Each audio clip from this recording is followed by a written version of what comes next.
What's up, y'all? Focus Daily TV back for another episode. Hit that like button, subscribe, support the channel if you feel. Hashtag Focus Daily TV. Today we'll be dealing with lending institutions, banks, daughters, money changers. In the early 1930s to 1933, a new deal was developed. And in this new deal, the old gold standard was no longer viable.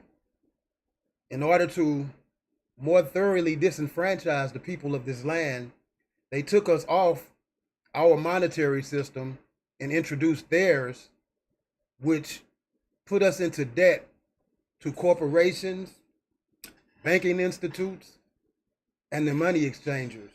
The whole purpose of this is so that we will rely completely on them for our sustenance, for our well-being, rather than relying on the Father, His Word, His will, and His Son, Christ.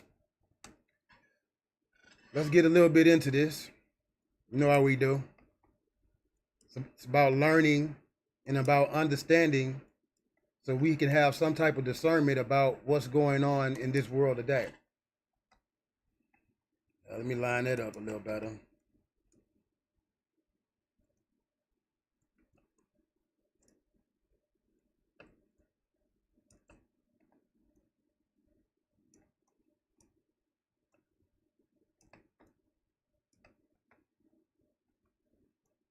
Okay.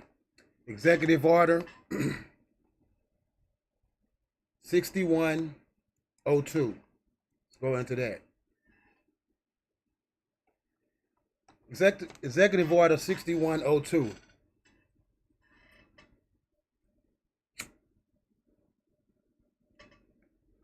It's an executive order signed on April 5th, 1933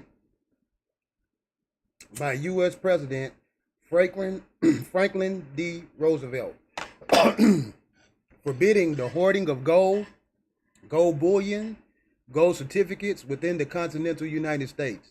The executive order was made under the authority of the Trading with the Enemies Act of 1917, as amended by the Emergency Banking Act of 1933.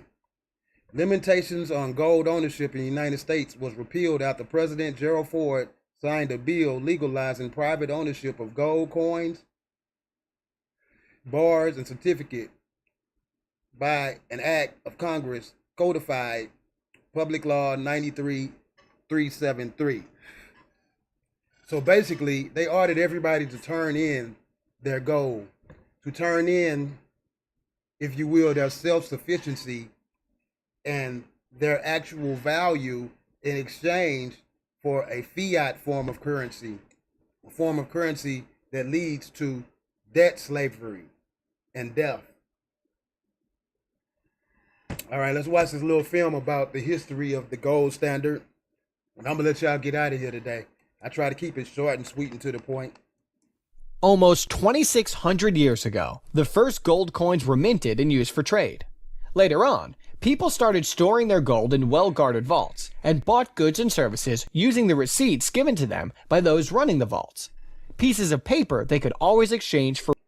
This is important information in understanding how this fiat currency was so detrimental to us as a nation, as a people, as Israel, as Jerusalem, as so-called blacks or African Americans.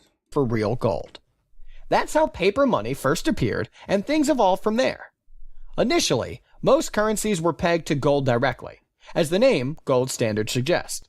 People could walk into a bank and exchange a piece of paper money to gold.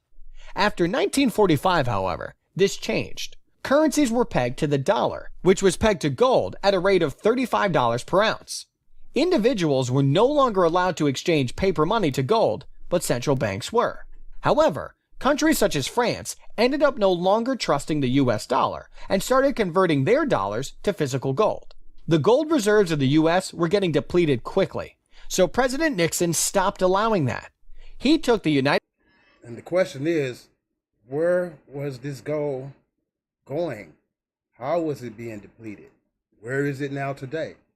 United States, and thereby the world, off anything even resembling a gold standard in 1971. At this point, the money we use isn't backed by anything tangible. Fiat currencies, as they're called. Wrong. It's backed by the souls of men. If you've been paying attention to this show and going along with this series, you will be able to understand this. Are basically backed by confidence. The dollar is backed by the confidence people have in the US.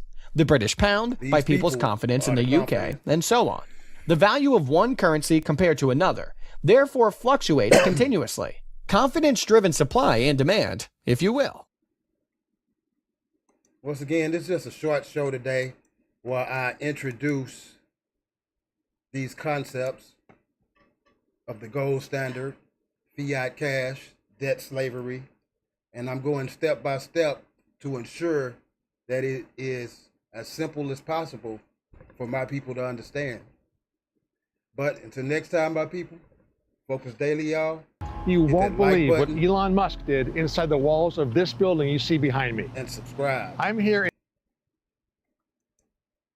We out.